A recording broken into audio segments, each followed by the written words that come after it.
Sehubungan di halaman 11, bagaimana rasa cinta kepada seseorang yang terpaksa tidak disukai oleh bekas mertua. Di situ ada kalimat Buya, ini bukan masalah hukum, tapi masalah rasa. Oh iya. Maka pertanyaannya, sebetulnya dalam kehidupan ini, apakah rasa itu, apakah hukum itu diformulasikan untuk memenuhi kenyamanan rasa sehingga terjadi keseimbangan dan harmonis yang menimbulkan nyamannya rasa? Apa rasa itu yang harus konfirmasi atau harus komitmen kepada hukum yang terformulasi? Itu saja pertanyaannya. Terima kasih. Assalamualaikum warahmatullahi wabarakatuh. Waalaikumsalam warahmatullahi wabarakatuh. Oke. Jadi yang supremasinya apa ini? Apa hukum parah sedang kehidupan? Begini, hukum itu kan produk pemikiran manusia untuk mencari rumus keadilan. Ya kan begitu?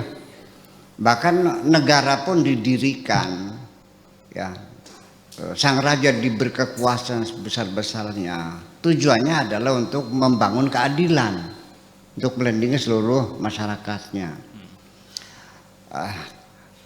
Sekalipun memang pasalnya, ayatnya itu ada dan diterapkan, belum tentu keputusan seorang hakim itu diterima oleh common sense masyarakat luas.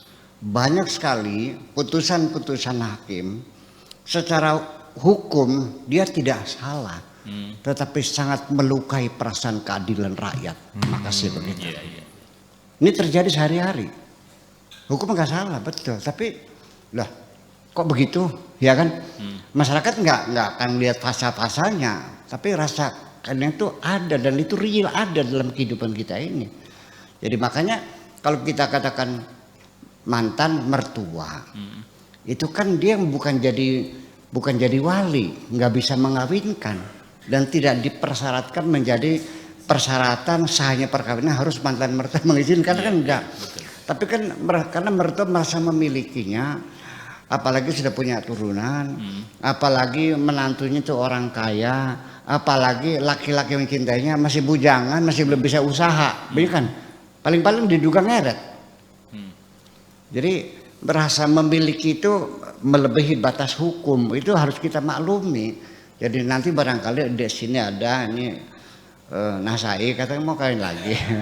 Nah itu tolong. Jadi nanti jangan perasaan orang juga mesti mesti dihormati. Seperti begini, perempuan yang kita cinta lamar itu dia punya hubungan cinta dengan laki yang lain. Secara hukum nggak ada karena dia belum ngasih tukar cincin belum, kasih pasangan belum, baru pacaran. Tapi ya jangan sok jagoan dong. Ya kita jaga rasa, dia juga manusia juga. Kayak apa kecewanya? Saya kira kalau kita menjunjung tinggi rasa dalam hidup ini, hidup nggak perlu hukum kok. Kita akan mengatur diri kita sendiri. Jadi hukum itu sejak kapan diciptakan? Ketika masuk ke dalam kompleksitas kehidupan ini.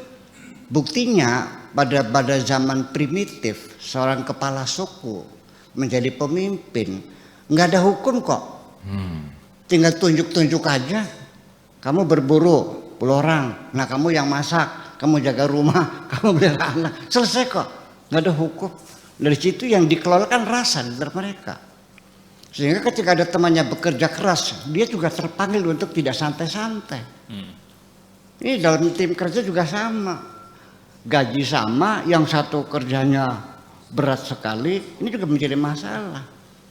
Nah, jadi saya kira nanti kehidupan kita ini sesungguhnya bukan hukum yang mengatur. Betapa kakunya hidup ini kalau kita sadar kepada norma-norma hukum. Jadi norma yang berlaku itu adalah bukan norma hukum. Manusia hidup sehari-hari, dia nggak sadar pasal berapa. Masa minum kopi pasal berapa?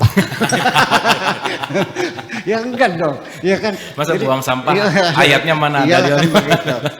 Jadi hukumnya. sesungguhnya ketika kita sudah mempunyai tingkat rasa yang tinggi dan merasa nyaman, jadi ada norma sosial, ada norma agama, ada norma etika, ada norma hukum.